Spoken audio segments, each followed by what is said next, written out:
Hi, everyone. Welcome to our second annual Spring Virtual Conference. We are so happy for all of you to join us.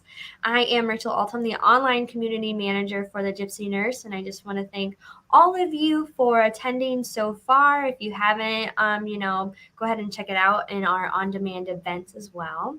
We want to thank Travel Nurse Across America for being this year's Spring Virtual Conference sponsor. Be sure to check out their jobs on thegypsynurse.com. You can just go to our job board, filter through the Travel Nurse Across America jobs and find your dream job. This year's virtual conference theme is Peaks and Valleys of Travel Nursing, which no one else has, been through so many peaks and valleys throughout, your whole nursing career, even the past 2 years too. So we just want to thank you so much for all of your hard work.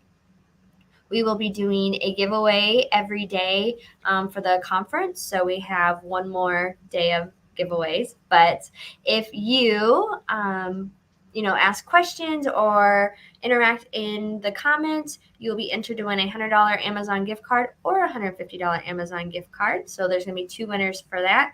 And then if you register for any session throughout the conference, you'll be entered to win a $50 Amazon gift card or a Gypsy Nurse tumbler with a $25 Starbucks gift card. If you can't attend the sessions, please still register so you can still receive those reminders when they go on demand. Once you are a registered member on thegypsynurse.com, you can watch those on-demand events. And if you're not a member, why not? We have so many great perks and benefits on there. You can get CEs from Elite Learning, access on-demand events like our past virtual conferences, set up content, job, and event alerts, connect and communicate with other nurses. The possibilities are endless on thegypsynurse.com. And so I would like to pass it over to our CEO, Steve Curtin.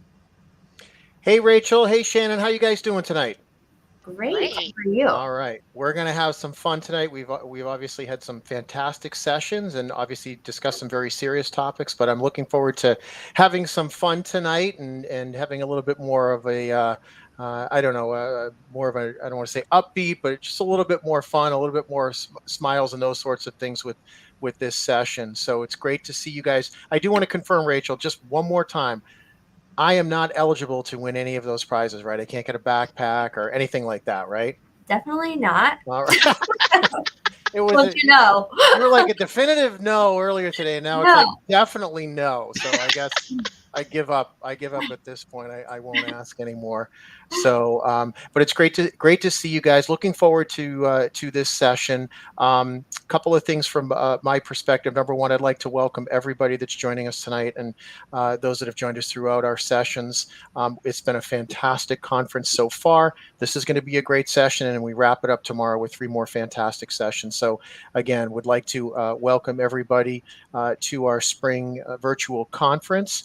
I would also like to take a moment to thank all of the travel nurses and travel healthcare professionals out there, including our panelists that have been serving in the front lines over the past 2 years with the pandemic. It's been a very, very difficult time, and I know those guys have really, suffered quite a bit through the certainly the ups and downs, and been a lot of downs for sure over the past couple of years with the pandemic. Hopefully we're coming out of it, but I want to recognize everybody that has been serving in the front lines and thank them for what they did and what they continue to do as travel nurses and travel healthcare professionals. I would also like to thank our sponsors of the virtual conference, Travel Nurse Across America. They've been a fantastic sponsor to work with. If anybody is interested in learning more about Travel Nurse Across America or any of the jobs that they have, they certainly can go to the Travel Nurse Across America website or thegypsynurse.com. We have their jobs there as well as information on Travel Nurse Across America. So if you're interested in working with them, I would definitely encourage you to check them out. They're a fantastic sponsor of the Gypsy Nurse. Finally, just a little bit of a public service announcement. The Gypsy Nurse has been involved with a survey of the travel nursing community over the past few weeks. We've been working with a third-party market research firm to get information from travel nurses about their experiences over the past couple of years, about what they've been through, where they are headed in their travel nursing career, what their thoughts are regarding nursing in general and so forth. So we're taking that information through our third-party market research firm, and we're going to be putting out a publicly available report at the end of May called "The Voice of Travel Nursing," and it's particularly pertinent to this virtual conference regarding the peaks and valleys of travel nursing. I think it's going to produce some very interesting information. It's publicly available. We'll be releasing it to not only our nursing community but also to the media, and really our hope is that we will shed additional light on what travel nurses have experienced and kind of where they are in their careers and looking forward, and hopefully it can help make a difference in the healthcare industry going forward. So please be on the lookout for the Voice of Travel Nursing survey and report to be released at the end of May. So other than that, Rachel, that's what I would like to bring to the table. This is a discussion. Dating is something. My last experience, I think, was 1989. So I'm not going to be a very strong participant in this discussion. So that's why I've got you and Shannon here to kind of guide the discussion and put in something a little bit more relevant than I can contribute at this point. So hopefully you guys can pinch hit for me here. Of course. Got you covered. Yeah. All right. Thank you, Steve. And we are going to go ahead and bring on our panel guests. We have Sam and Annie, and then we have Courtney. Hi, guys. Thank you so much for joining us. This is a fun topic, so we're glad that you both could join us. Yes. Hi. Thank you for having us. Definitely. Hello.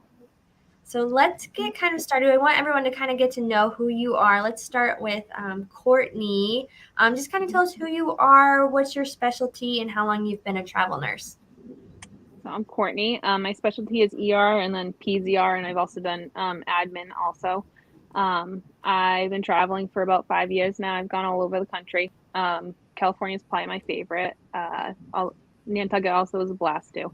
Currently kind of doing a little bit of local because I just bought a home, but still plan on going back to California and everything too. Awesome. Well, congratulations on your new This home. is Jake. Hi, Making a Jake. guest appearance. Oh, Don't leave me out. yeah. And then Sam and Annie, if you want to tell us, what's your specialty, who you both are, what you both do, how long you've been travel nursing, how long you've been traveling together, and yeah. Yeah, so my name's Sam. Thank you. I'm an operating nurse. I've been an operating room nurse for about 4 years now, traveling for 2 of them. Yeah, we hit the road right before the pandemic happened. Just been loving traveling ever since. I think so far we've spent most of our time in California, Washington, and Maine. And we also love California, Courtney. Yeah. I'm Annie. I've been a labor and delivery nurse for over 8 years. And then my job for the last 2 years, though, has been homeschooling the kids while we travel together as a family. So he takes the contracts and I homeschool the kids while we are on the road. So that's... I've got the easy job. Yeah. That's what I've heard. Yes, definitely heard. There was that joke. I forget who retired, the football player that retired. And, oh my gosh, was it Peyton? Not Peyton Manning. But anyways, they said that he went back into football because he didn't want to be home with his kids. He said that he'd rather get, pummeled by a bunch of football players than have to take care of his kids. Totally. Sometimes I do feel that way. I'm like, we could switch. We could just switch it up. Swap it over. Now, And just for the sake of perspective, what is everyone's relationship status? Like, Yes, I know please. since we're talking about dating, it's not too much. We're locked down. Yeah. I like with the ring. Still single. I'm looking. You and Jake. Yep. sometimes it's all you need is an animal. Mhm. No one to argue with. He travels with me too. Oh, that's good. Oh, that's awesome. That's so cool. Now, Sam and Annie, how long have you been traveling together? Has it just been kind of like, how did you guys get started? I guess since like you're the couple, how did you meet? How did you start traveling together? I know you said you just started before the pandemic. So what's kind of your backstory? Oh gosh, this actually goes way back. We met in college back in 2006, and the rest is history there. But as far as nursing, I was working to get on the fire department, working as a paramedic, and I had a great lineup with an awesome local fire department here in Phoenix, and decided to hit the brakes and said, I don't want to live in Phoenix anymore. I need to see the country. How do I do that? What's my closest avenue? And from paramedic, it was obvious to jump straight into nursing. It was like a 3-semester coursework. Became a nurse, not even knowing if I'd like to be a nurse, but knew that it was going to be our ticket to travel and see the country together. So we've been traveling together the whole time. So right away when he got a contract, we just decided to do the one of us at a time thing, which turned into just letting him do it. But yeah, so the whole time we just packed up our kids and our dogs and just started traveling together from the get-go and have been at it since January 2020. So that's amazing. Wow. Well, I'm glad that you're and do the kids like I know there's a lot of questions about traveling with family. Do the kids really like the traveling aspect too? They love it and have grown so much as little individuals, just kind of learning to make friends on the fly and just have fun everywhere we go. And they're young enough to still think that we're relatively cool, they're 8 and 10. So they're perfect. They just perfect ages for it and just have a ton of fun. Aw, that's great. Great. Living in an RV. I mean, we went from just pulling our kids out of school and everybody being like, you guys aren't going to be able to socialize your kids. They get all the social network they need in school. What are you doing? You're going to ruin their lives. And we have this very shy 10-year-old who has transformed over the last 2 years, being in RV parks and not knowing how long your friends are going to be there for. Some might be there for a couple of days. Some might be there for a couple of months. So there's no wasting time anymore. They just jump right in and get to know people right away. Their confidence has been so fun to watch grow. All explorers at this point,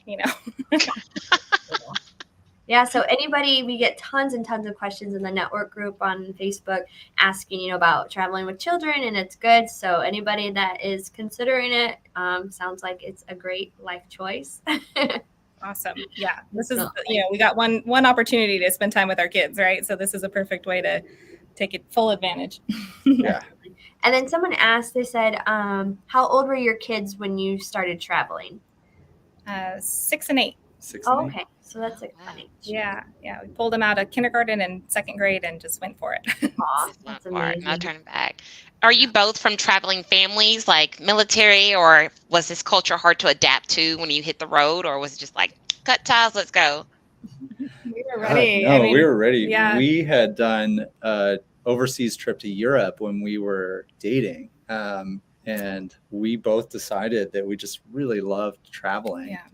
And just got the bug, Just got the bug from there Yeah. and wanted to go see so many more places. Yeah. Traveled with the kids since they were infants, didn't let it scare us or hold us back. And so they became instant travelers when they were so little that we knew this would be a pretty easy transition for them. So they adapted really quick and love it. Oh, wow. That's a great date to just be like, we're in Europe on a date. It's nothing crazy. Like so much for Applebee's, like set the bar real high there. Well, let's transition over to Courtney too. And in the single life, we want to know what is the best part of being single, a travel nurse, living that single life. I think the best part is I can just do whatever I want, whenever I want. I don't have to get it approved by somebody or have to let other people know. Really, I don't have to worry about, this might not work because it's not going to work out for them. Yeah. Compromise type things. Not saying I always want to do whatever I want, but obviously when you're in a relationship, you got to take those things into accommodation. I don't mind where I go. I don't have to worry about anybody else. Don't have to worry about jealousy issues. That's probably a big one. Sure. Yeah. So Yeah. Have you ever had to do the long distance relationship? Have you ever tried it, or you just kind of just living your best life? And During like the beginning of COVID, I've done not, it wasn't necessarily like relationships, more like kind of like the online dating, like the Zoom type dating, and there were other travel nurses and stuff. But gotcha. it was just, I think I'm the type of person, I need that connection. I got to see what you look like in person and Yeah. things like that. So Yeah, because So definitely. Courtney, Oh, go ahead. oh, go ahead. Oh, I was just gonna ask, since you are single like me, do you prefer to date another travel nurse? Or you prefer to date a non-travel nurse? Like, would you rather somebody that's have a completely different profession, or do you want someone that's kind of more compatible in terms of occupation? I must say I kind of don't mind either way, because I've noticed like I feel like when I do like meet another travel nurse, or like we go on a date or whatnot, or even other nurses in general, like we obviously have a lot in common, but I also feel like that's almost all we talk about. Whereas like if I meet somebody that isn't in my profession, like you kind of almost talk about everything else. And then but I do notice when I talk about my profession, they just look at me like, what the hell? Like there's something wrong with me, especially being like a trauma nurse and stuff.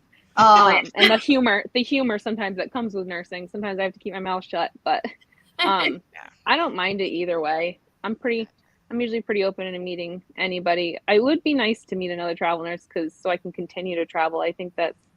I feel like these days, especially since the pandemic stuff, I'm seeing a lot more travel couples, and a lot more travelers that are coming in. They're in a relationship, um, and I wouldn't mind something like that, because so I can continue to travel while I'm young.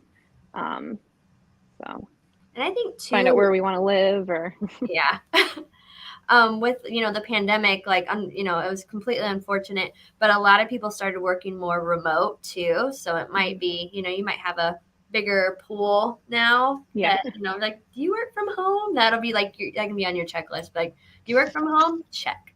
Yes. Yeah, with friends, with like travel friends and stuff that have been traveling with their significant other, or that started travel with their significant other recently, it's because like they were able to work remotely and things like that. Yeah. So, and it worked out for both of them.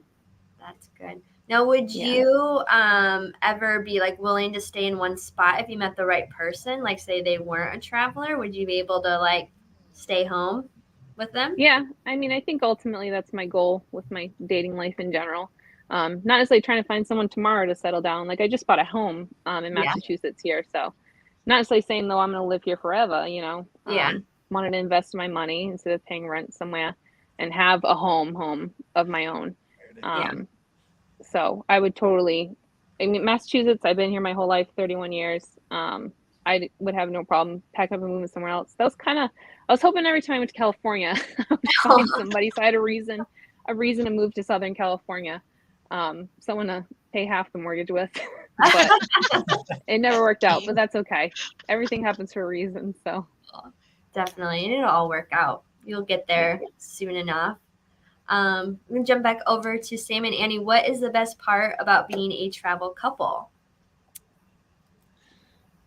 Maximizing like time off together, right? Like, oh yeah, so part of the reason why we just had him take contracts is so that we can have, depending on the contract, 3 or 4 days off a week together, just completely off. And when you're not home and you don't have all the, the expectations or the activities that are planned or whatever, we're just in these new places. And so it just kind of forces you to like explore and just enjoy your time off together.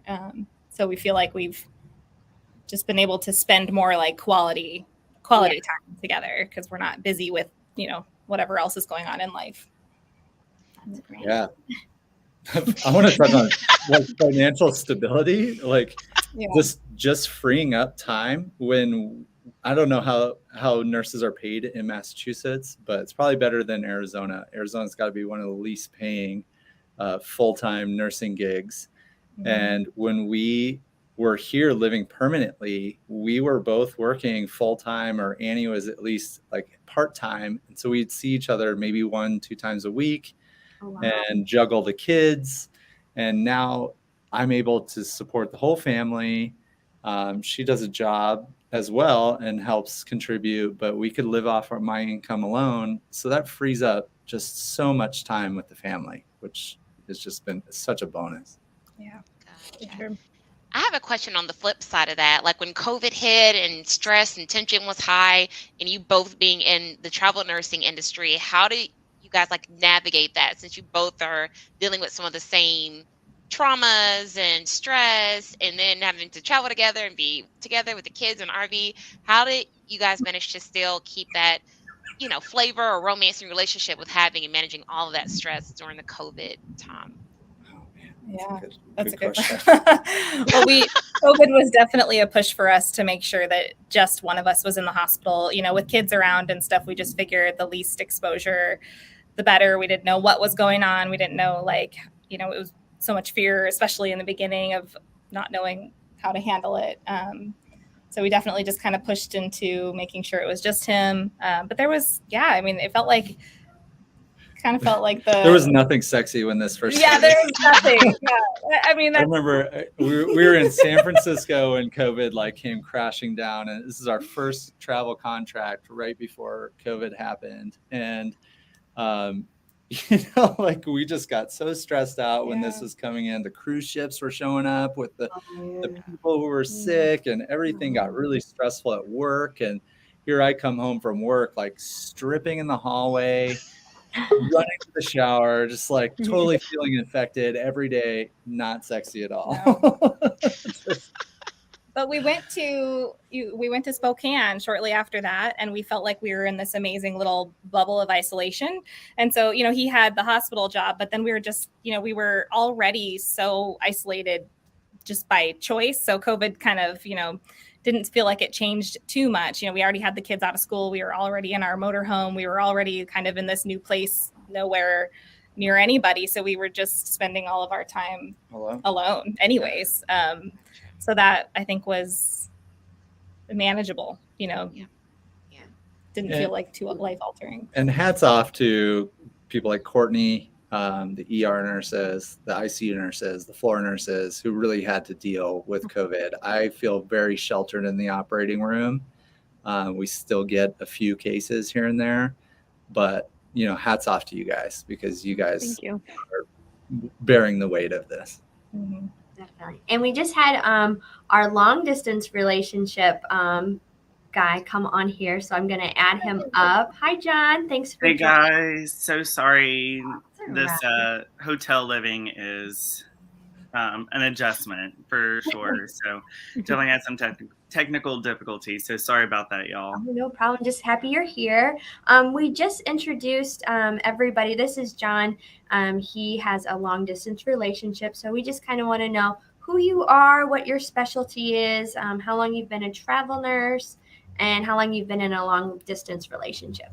Yeah, so my name is John Saults. So I am an ER travel nurse. I've been a nurse for about 6 years and a travel nurse on and off for about 4 of those.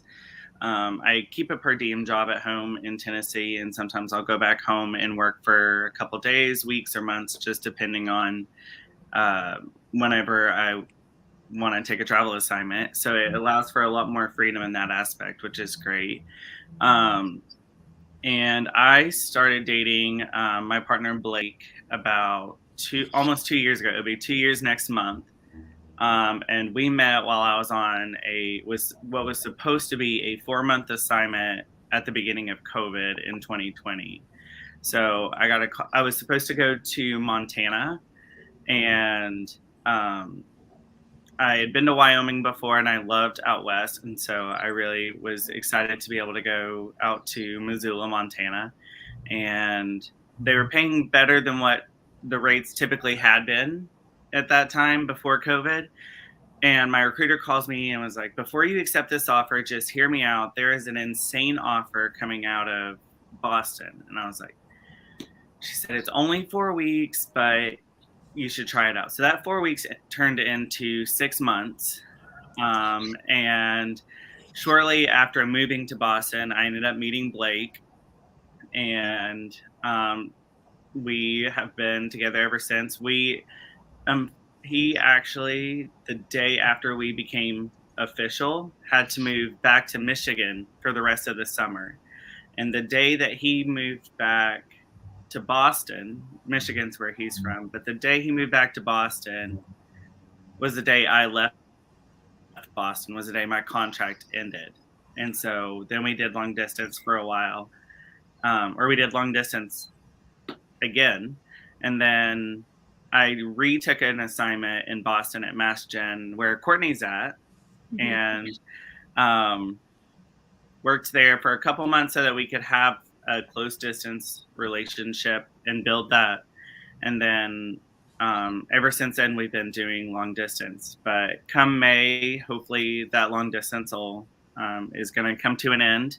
He finishes his grad program. He's not a nurse. He's in his master's program at Boston University in public health.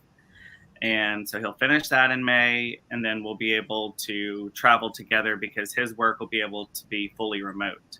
So that'll be such a great turn of events. But yeah, long distance as a travel nurse has been very challenging, we'll say. Aw, I'm sure. And I'm glad that you'll be able to kind of get that like light at the end of the road in May. So that'll be probably such a relief. Definitely. And then I already asked them too, what is the best part? I know you said it's kind of struggling, but what can like one thing that you can pick out from the best part of it? I'd say the best part is that every time we see each other, it has been a long time since we've seen each other since the previous time. But whenever you see each other, when we see each other, it's just such a euphoric experience, and just being able to connect and to be together. It's like, I could have had literally the worst shift of my life. One time he flew down to DC for my birthday. And I was on an assignment there, and that was one of the worst assignments I've ever worked. And I had just had one of the worst days of my life as a nurse, and got to come home, and he had like decorated the apartment because it was my birthday, and he had decorated the apartment with balloons and banners and had a cake. And just to be able to come home to that whenever he wasn't even supposed to be there was just, everything else just like went out the door. And so it's just amazing how that connection can really make all those bad things, any bad thing, just disappear. That's amazing. You found the best person ever. It sounds like. I did, yeah. Yeah, I couldn't be any luckier. Aw. Well, let's move on to the struggles. So, Courtney, what do you think is the biggest struggle, being single as a travel nurse? I think one of the biggest things, is kind of the stigma that like I don't want to commit because I'm a traveler, and I feel like in general as travelers, people think we don't want to commit, let alone in a relationship. I've definitely I almost kind of tiptoed around it on like a first date, and then it's like once it does come out, they're kind of like, oh, so either they think I just want to mess around the whole time they're there, or like, oh, never mind, I want something long-term, so never mind. Like, they don't really get into it enough. So I try to usually explain myself, like, I'm casually dating for the right one. I'm willing to move for the right one. If this is just a casual thing, it's a casual thing. If not, it's not. But I hate the stigma does drive me nuts that sometimes we get. That makes sense. And I almost feel like I'm getting a whole nother end of it now when I tell people I own a home, because then they're thinking, oh, you're 31, you own a home? That must mean that you want to settle down and have kids tomorrow. It's like, well, no, not really. So it's like I have got both ends going for me right now. Gotcha. Courtney, have you found any luck with like using dating apps, or do you just kind of go organic and like, hey, I'm just going to go to Kroger and see what happens? Or do you use any tools or methods to like actively date, or are you just kind of more? I've had much better luck going out and meeting people. Whether it was a travel nurse event, a group of friends going out, like if I go out with some coworkers that I'm working with or other travel nurses, that's when I've had like the best luck. I have used the dating apps, and that's a whole nother realm. Another session. Half the time. Yeah, sometimes they don't even look like their pictures. It's like, or they're like trying to find a sugar mama, or it's just That's a whole. My friends could probably write a book about the stories I've told them. And so yeah, usually most of the people I met, it's either like through friends or going out. Whether big ones, karaoke. I've actually met a lot of people going out for karaoke because it's just fun, outgoing like people. Trivia, things like that, or even like especially out in California, I was always out doing outdoors things and meet all kinds of people. And sometimes you make a connection, go on a few dates, and Is there any tips you would give to a single traveler in terms of like staying safe while dating? Because of course, since you're moving around, of course, like you said, it's kind of creepy. Be on Tinder, have the Tinder swindler. You never know who you run into. So, do you have like any like tips that you would give to a single traveler dating? Like, be on the lookout for these things that you've realized in your dating journey. Yeah, so definitely, it's okay to date being a traveler because I feel like that's a big thing too. And then just go somewhere public. Don't be letting them pick you up at their house or your house or your housing wherever you are, because then they know where you live. I always go and meet people there. I never let them pick me up. I never let them drive me home unless it's a couple dates later, whatever. So that's like that's one of the big safety things for me, especially on assignments and stuff too, because they see where you are. I don't even really tell them the area I'm living in. Nothing. I'm like, yeah, it's San Diego. It's just San Diego, Yeah. That's smart. And then Becca in the comments, she says she goes to the gym to meet people. So that's another good spot. So moving on to, that was great advice with, the dating thing, because it can get, I just watched that Tinder swindler on the internet. And, they're going to look at sugar mamas for travel nurses. And they're like, oh, we know they make the big money. Yeah. The last 2 dates I've been on, I thought like everybody, it was just in the nursing field that knew about the pay that we're making, but I guess it's more than that. And the last 2 dates I've been on, they're like, oh, so you make a lot of money. They're like, so can I go on those trips with you? I'm like, okay, bye. Red I'm flag. not getting that vibe, but yeah. Yeah. And that kind of sounds like that new stigma you might be getting too when you're out is going to be like, oh, she's got a lot of money and travels all the time. So that just really, hopefully that can just die down or go away. Yeah, I usually just try to act like they never said it or skip over, like, especially on like a first date or something. It's just like, okay, that's nice. Yeah, I take care of myself and that's all that matters. Red flags to look out for. Yeah. Is there any other red flags that you kind of see while you're out and about or when you're out dating? The other big one I've gotten a lot is, which I've recently learned, it's called love bombing, I guess. When they just like text you like crazy, or they're just constantly like, wow, you're so beautiful. I can see doing all these things with you, blah, blah, blah. And then either they do or don't get what they want, and then you never hear from them again. So that's a big red flag. And I've also noticed, even just like on the dating apps, I don't give out my phone number until we've actually gone on a date, or like if we're gonna go on a date. I don't add them to social media, nothing, until we've actually like met in person, and depending on how that goes. So that's probably another good safety tip too with the phone number, because then because I learned from the first one, like I wasn't answering, but that's because I'm working a 12-hour overnight shift. I'm sleeping during the day. Might answer them at 7 o'clock at night or something, and then I was getting a lot of like, well, how come you didn't answer me earlier? How come this? How come that? I'm like, we haven't even gone on a date yet. Like, who are you? So yeah, that's a big red flag, is text like crazy and then wonders why you're not answering when you haven't even met. Jeez. Yeah. Weird. Even after meeting, I'm not dealing with that. Yeah. I'm too busy. Are you missing that, Sam and Annie? Are you wanting that life? Oh my God, never leave me, please. We never even like, I mean, it dates us a bit, but like online dating wasn't even a thing. So we never experienced that. I don't know. I mean, Jeez. Don't ever divorce. I'm so used to just my wife responding to me and being there all the time. I would totally be that guy, like, why aren't you answering me yet? So that leads me to a question, say, Manny, do you think if you were in 2 different professions that you would still work as well as you do now? Or do you think that's one of your strengths, is the fact that you both are travel nurses, so you get the shift changes and the stress and all that within each other?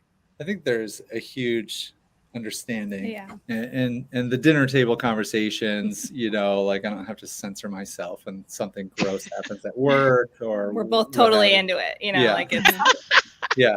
It's like the weirder the better, you Yeah. know, like Gotcha. it's like cool. No, that certainly helps. And you Yeah. know, you were a nurse before I was, and you Yeah. knew that I was going into like a female dominated career path, really. So, but you've handled it really well. Yeah. No, it's Aw. good. Kind of makes for more support, I think, you know, because we just understand what the hard days are like, and Just kind of get through it. like you said, enjoy the gross stories. It's fun. Yeah. Our poor kids. I mean, they're very exposed. They listen to all kinds of stuff all the time. And what about you, Jen? You're like in the middle. So I know you say your partner is not even in the industry or in that sector. So how do you kind of find that balance of like not grossing them out or talking too much about nursing? Do y'all have that issue at all?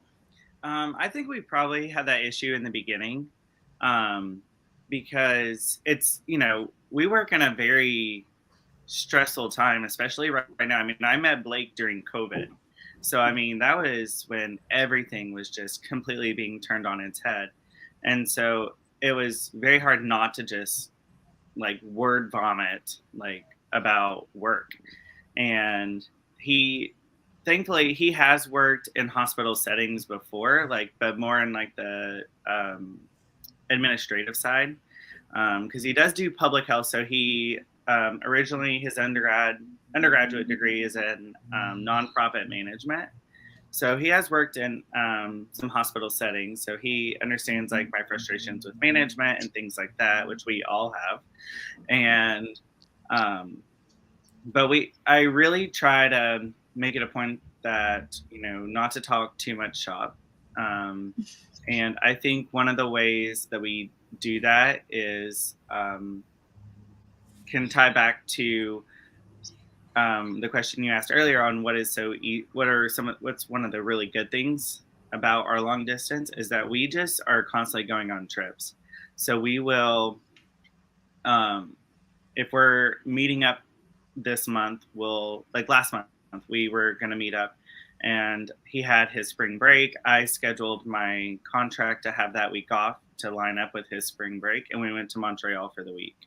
And so instead of talking about work, I forget I even have to work. I forget that work's even a thing. I'm in a new country. I'm in somewhere that feels like Europe. We're talking about this, we're talking about that. And so it just is a way that we force new things to come into the conversation all the time. So Gotcha.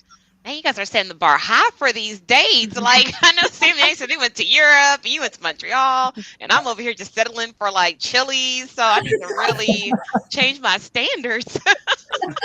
That's great. Myself to though. other countries. Yeah, I need to, man. That's impressive. That's good. That's great. Well, Sam and Annie, I know we asked Courtney, what are your guys' biggest struggles? And then what have you done to overcome it or, you know, kind of work on it?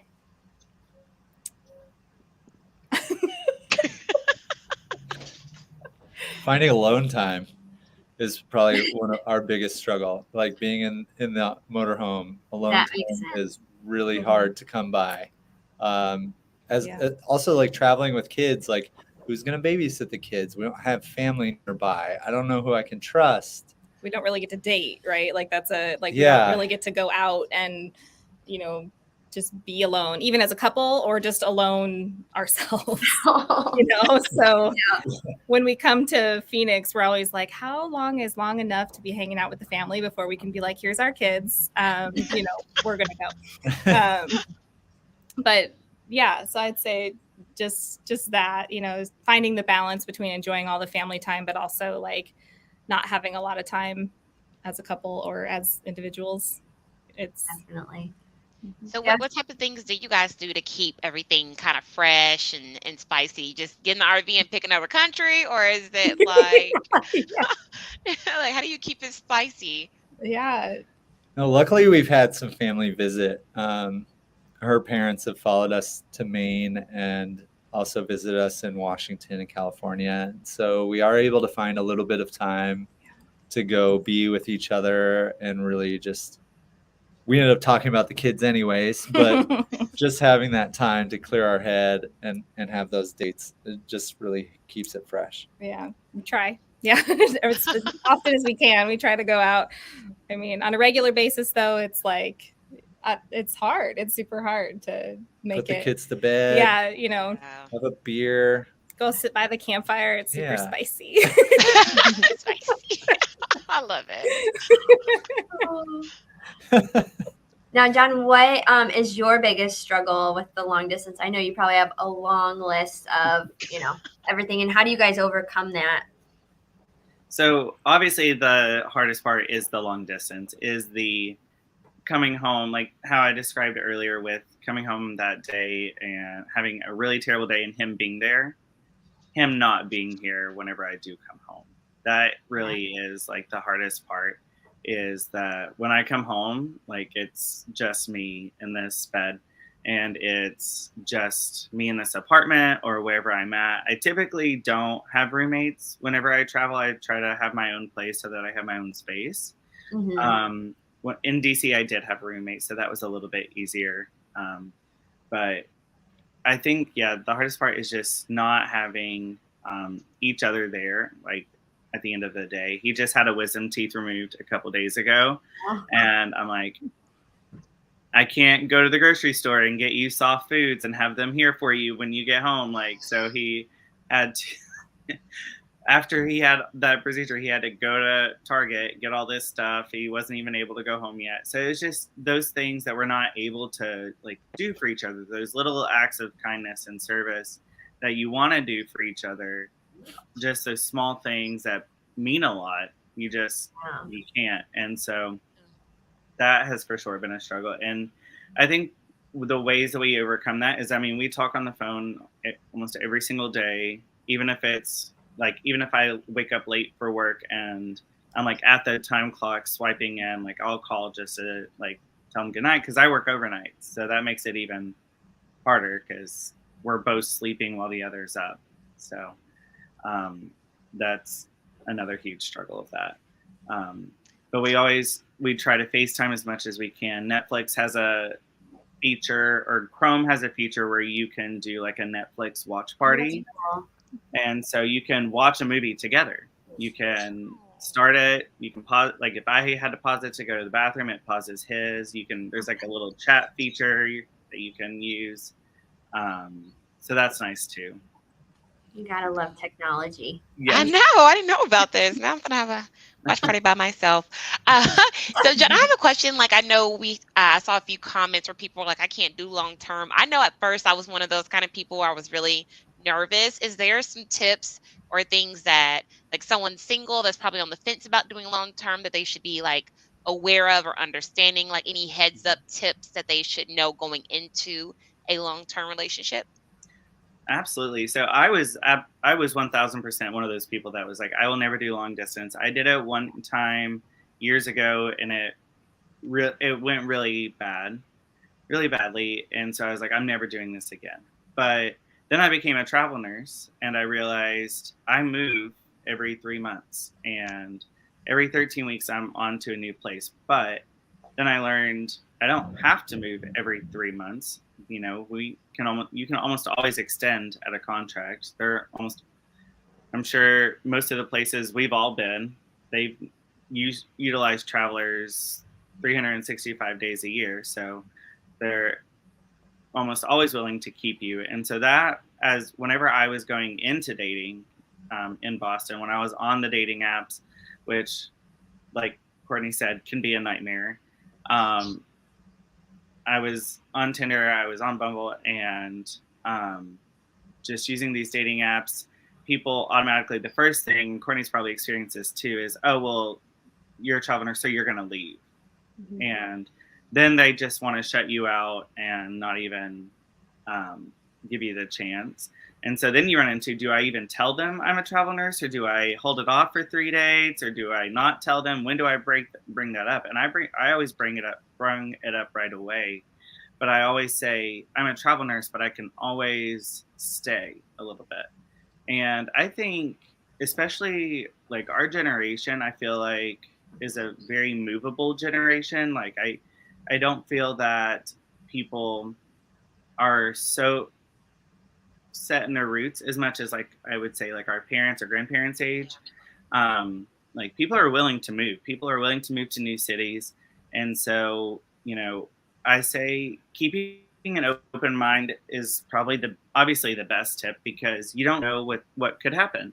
And so Blake knew that he had to be in Boston until May of 2022, and we knew that going in. But then we also knew that we he has a long weekend almost every month because he works like, he gets those fake holidays off, like President's Day and things that nursing doesn't even know about because they're not, I don't know, to us, they're not real holidays. Yeah. Like, we're working every single day, but we know there's Christmas, we know there's Thanksgiving, but Flag Day, when is that? Like, what is that? So he'll have a long weekend and he can travel and see me and I can travel to see him. And so, I mean, planes exist, FaceTime exists. There's ways to make it work if you're willing to do it, but you have to have someone that is really good at communication. I'd say if someone's not willing to communicate and text and call and FaceTime and put that effort in, then it's probably not going to work. But also, I would say if someone's not good at communication, it's probably not going to work anyway. But even if it was a long distance, but so you have to be really good at communication, very flexible. And I always think that there's an end in sight. Like, even if Blake was permanent in Boston, I think he would be open to the idea of moving to a new city at some point. And we both have loved living in Denver. We have both loved visiting Denver, and we could see ourselves living there for a little bit and then picking up and moving again. So I don't think anything's permanent as far as someone staying where they are. I think most people are usually willing to move if they can. So, especially in the name of love. That Cool. Move across the country for even people that they don't even know. They just met on the internet and got catfished. So if you really, really love each other, then I'm sure they'll be willing to move most places with you if you in real life. Now, let's see what we have. Who do I want to pick next? So Courtney, we did have a question for you. Is it hard meeting people on the road, or is it easier because you've gotten used to getting out there? Sometimes I feel like it's easier because I feel like when I'm not home, I go out a lot more. And because I tend to, like I said, I prefer to meet people out and about. So I feel like maybe it's easier. Do you still get nervous even though you're kind of used to that fast changing environment? Like when you go on a date, like do you still get the jitters, or is it like, dime a dozen? Like is it the same? Sometimes I think it depends on like what the conversation was beforehand. Like if it seemed like we were really getting along or had a lot of things in common, as opposed to something where it's kind of like, well, I'll see how it is when I get there. I mean, I guess there's always that little bit of nervousness though still. Now, this is more towards John and Sam. Do you guys change or like when you get a new assignment, do you put in like requests for certain like hours, like certain days, so that way, because I know you can kind of do like 3 days on, 3 days off. Do you put any like requirements in your contracts just to kind of help your love life? Go ahead, John.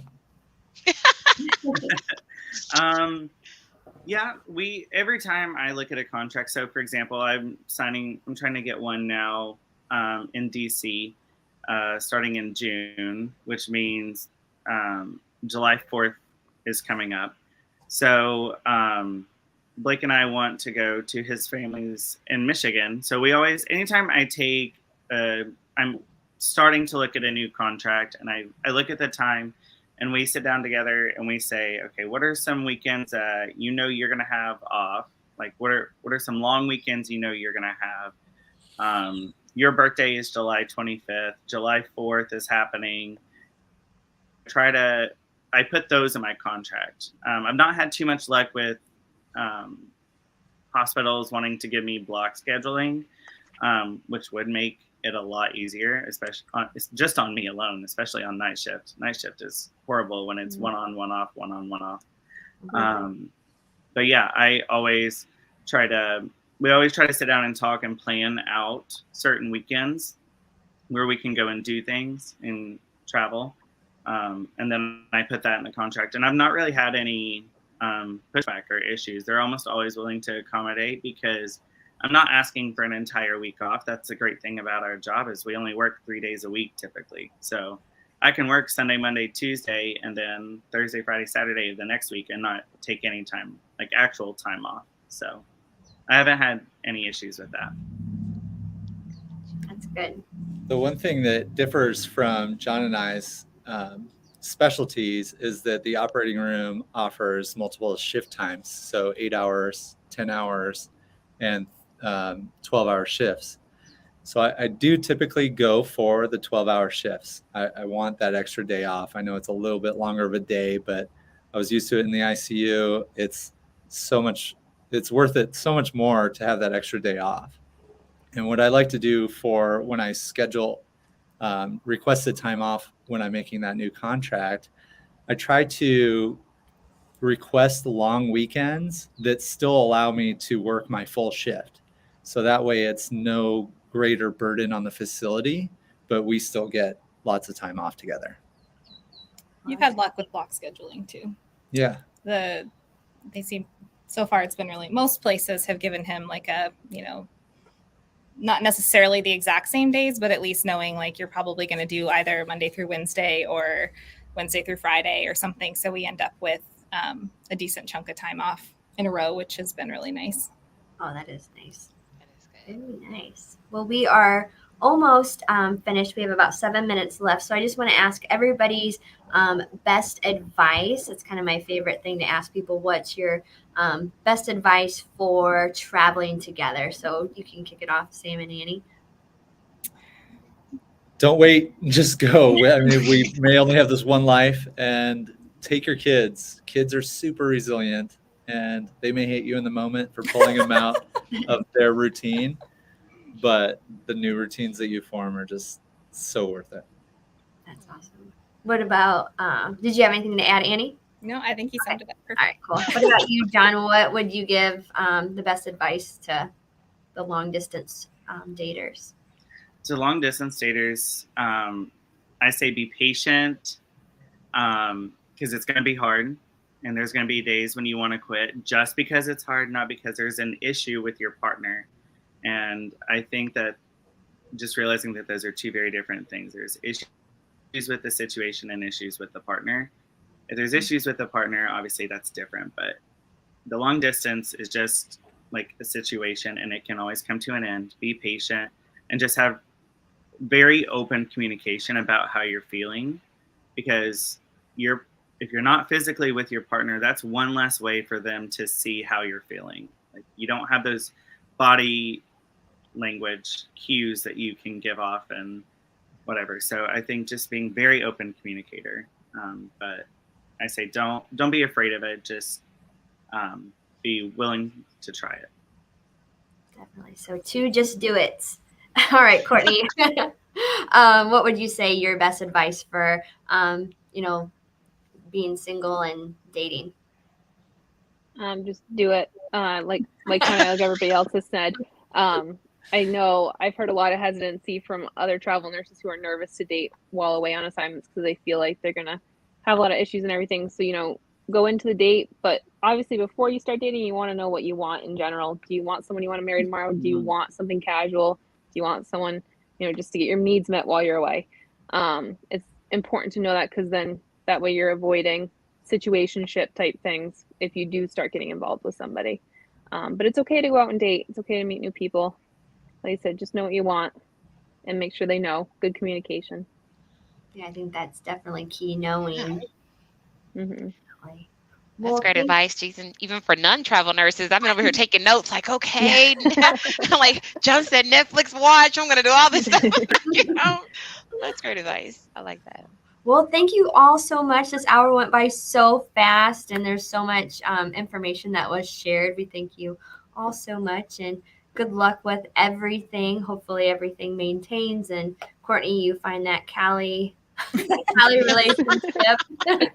You, Jake. And congratulations, Sam and Annie, celebrating. They're going to be 10 years. So congratulations. And congratulations to you, John and May. I hope it all works out and that, you live happily ever after.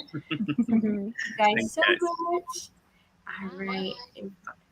So that concludes the second day of the virtual conference. I want to thank everybody in the comments all day long. Thank you so much. And we still have one more day tomorrow. We have building that financial ladder. So you guys have been making that money and not knowing what to do with it. So we have Marlon who's going to tell you exactly how to do it. We're going to talk about, that recruiter relationship and then end it with some relaxing yoga. So thank you all. Join us tomorrow. And if you want to share this with anybody, hop on the gypsynurse.com, become a registered member, and you can watch it on demand and share it with all your friends. So we'll see you all tomorrow. Thank you. Bye. Bye.